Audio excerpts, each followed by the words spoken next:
ଜୀବନ ଯେତେବେଳେ ଅନ୍ଧାରୁ ହୁଏ ଆମେ ଭାବୁ କି ସବୁ ଶେଷ ହେଲା, କିନ୍ତୁ ଏମିତି କିଛି ଲୋକ ବି ଅଛନ୍ତି ଯିଏକି ଅନ୍ଧାରରୁ ଆଲୋକ ଖୋଜି ନିଜକୁ ପୁଣି ଜୀବନ ଦେଇଥାନ୍ତି। ହଁ ଆଜ୍ଞା, ଆଜି ଆମେ ଶୁଣିବା ଏମିତି ଏକ ସତ୍ୟ ଓ ପ୍ରେରଣାଦାୟକ ଗଳ୍ପ ଯିଏ ଶିଶୁ ବିବାହରୁ ଆରମ୍ଭ କରି ଆଜି ହେଲେ ଭାରତର ଅରିଜିନାଲ ସ୍ଲମଡଗ୍ ମିଲେନିୟର। ହଁ ଆଜ୍ଞା, ସେ ହେଉଛନ୍ତି ଆଉ କିଏ ନୁହେଁ, କଳ୍ପନା ସରୋଜ। ଆସନ୍ତୁ ଆଜି ଜାଣିବା ସେ କିପରି ଭାବେ ଜିରୋରୁ ଆରମ୍ଭ କରି ମିଲେନିୟର ହେଲେ। କଳ୍ପନା ସରୋଜଙ୍କ ଜନ୍ମ 1961 ମସିହାରେ ମହାରାଷ୍ଟ୍ରର ଅକୋଲା ଜିଲ୍ଲାରେ ହୋଇଥିଲା। ତାଙ୍କ ପିତା ଜଣେ ପୋଲିସ କନଷ୍ଟେବଲ ଥିଲେ। ସେ ପିଲାଦିନରୁ ହିଁ ପାଠ ପଢ଼ାରେ ଭଲ ଥିଲେ, କିନ୍ତୁ ଦଳିତ ଝିଅ ବୋଲି ଅନେକ ଅପମାନ ସହିଥିଲେ। ସମସ୍ତେ ତାଙ୍କୁ ଇଗ୍ନୋର କରୁଥିଲେ। ତାର ସ୍ୱପ୍ନ ଥିଲା, ମୁଁ ବଡ଼ ହୋଇ ଡକ୍ଟର କିମ୍ବା ଶିକ୍ଷକ ହେବି, କିନ୍ତୁ ତା ସ୍ୱପ୍ନରେ ହିଁ ରହିଗଲା। ଯେତେବେଳେ ସେ 12 ବର୍ଷ ବୟସରେ ଥିଲେ, ସମାଜର ଛାପରେ ତାଙ୍କ ଦାଦା ବାପା ମୁମ୍ବାଇରେ ଥିବା ଏକ ପୁରୁଷ ସହ ବିବାହ କରାଇଥିଲେ। ସେଠାରେ ସେ ଘରୋଇ ନିର୍ମମତା, ଅପମାନ ଓ ଅତ୍ୟାଚାରର ସମ୍ମୁଖୀନ ହେଲେ। ଏତେ ଛୋଟ ବୟସରେ ଏତେ କଷ୍ଟଦାୟକ ଜୀବନ ଦେଖି ସେ ପୁରା ଭାଙ୍ଗି ପଡ଼ିଥିଲେ। 2 ବର୍ଷ ପରେ ତାଙ୍କ ବାପା ତାଙ୍କୁ ଘରକୁ ଫେରାଇ ଆଣିଲେ, କିନ୍ତୁ ସେ ଗାଁକୁ ଫେରିଲା ପରେ ସମାଜ ତାକୁ ଗ୍ରହଣ କଲା ନାହିଁ। ଗାଁ ଲୋକେ ତାକୁ ଅଶୁଭ ଝିଅ ବୋଲି ଅପମାନ କରୁଥିଲେ। ସେ ବାହାରକୁ ଯିବାକୁ ବନ୍ଦ କରିଦେଇଥିଲେ।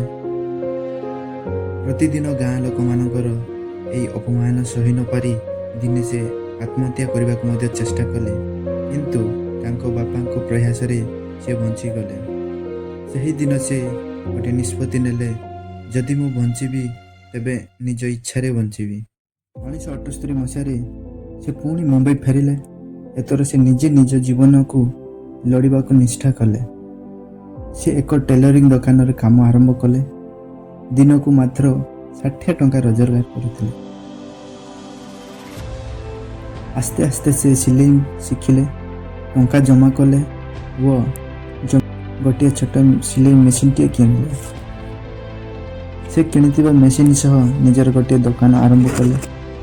ତାଙ୍କ ହାତର କାମ ବହୁତ ଭଲ ଥିଲା ଓ ଲୋକେ ମଧ୍ୟ ତାଙ୍କ ହାତର କାମକୁ ବହୁତ ପସନ୍ଦ କରୁଥିଲେ। ସେ ଅନ୍ୟ ମହିଳାମାନଙ୍କୁ ମଧ୍ୟ କାମ ଦେଲେ। ଆସ୍ତେ ଆସ୍ତେ ସେ ଗୋଟିଏ ଛୋଟ ଉଦ୍ୟମୀଟିଏ ହେଲେ। ପରେ ସେ ସରକାରୀ ଲୋନ୍ ନେଇ ନିଜର ଗୋଟିଏ ଫର୍ଣ୍ଣିଚର ବ୍ୟବସାୟ ଆରମ୍ଭ କଲେ।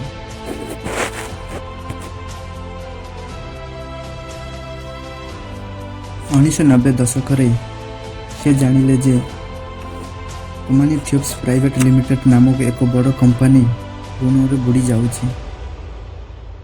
ସେହି କମ୍ପାନୀରେ ହଜାର ହଜାର ଲୋକ ରୋଜଗାର ହୋଇଥିଲେ। 2000 ମସିହାରେ ସେ ଏହି କମ୍ପାନୀକୁ ଟେକ୍ ଓଭର କଲେ। ସବୁ ଲୋକ କହୁଥିଲେ ଏହା ମହିଳାମାନଙ୍କ ପାଇଁ ନୁହେଁ, କିନ୍ତୁ ସେ କାହାରି କଥାକୁ ଶୁଣିଲେ ନାହିଁ।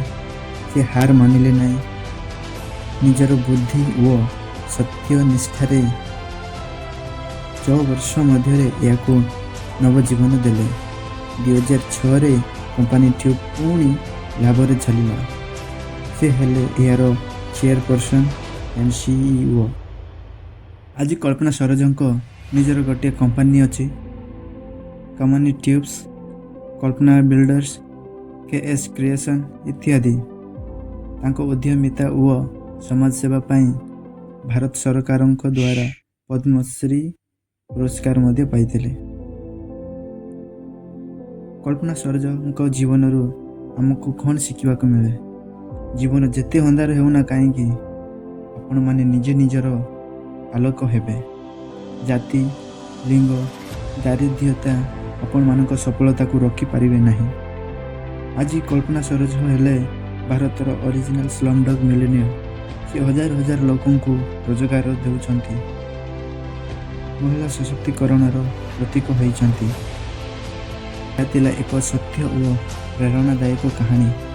ଯଦି ଆପଣମାନଙ୍କୁ ଏହି ଗଳ୍ପ ପସନ୍ଦ ଆସିଛି ତେବେ ଲାଇକ୍, ସେୟାର ଆଣ୍ଡ ସବସ୍କ୍ରାଇବ୍ କରନ୍ତୁ।